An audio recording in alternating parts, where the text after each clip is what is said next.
Umaasa ang mga taga-Vigan City na mas lalakas pa ang turismo sa kanilang lungsod matapos itong mahirang bilang isa sa New 7 Wonder Cities of the World.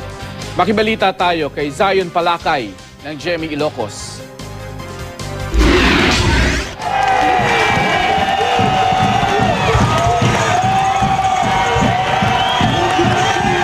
Kitang-kita sa mukha ng mga Bigenyo ang saya nang mabalitang nakapasok ang kanilang lungsod sa New 7 Wonder Cities of the World.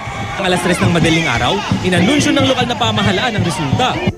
Magdamag namang inabangan ng mga residente ang anunsyo.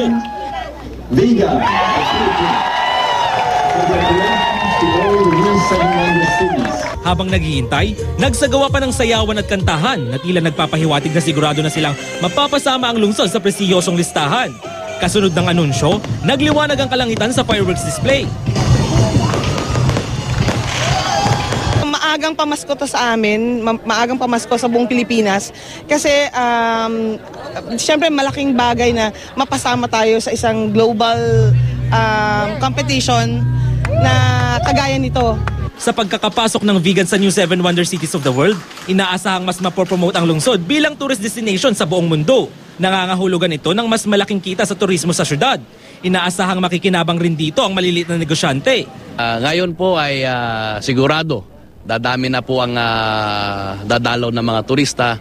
Siguro ang unang-una natin kailangan gawin ay ayusin yung airport para po ma-accommodate lahat ng mga turista na papasok at para mas mabilis silang makabisita dito sa Vigan.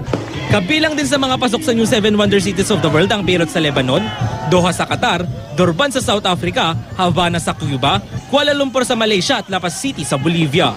Zion Palakay nagbabalita, Pilipinas.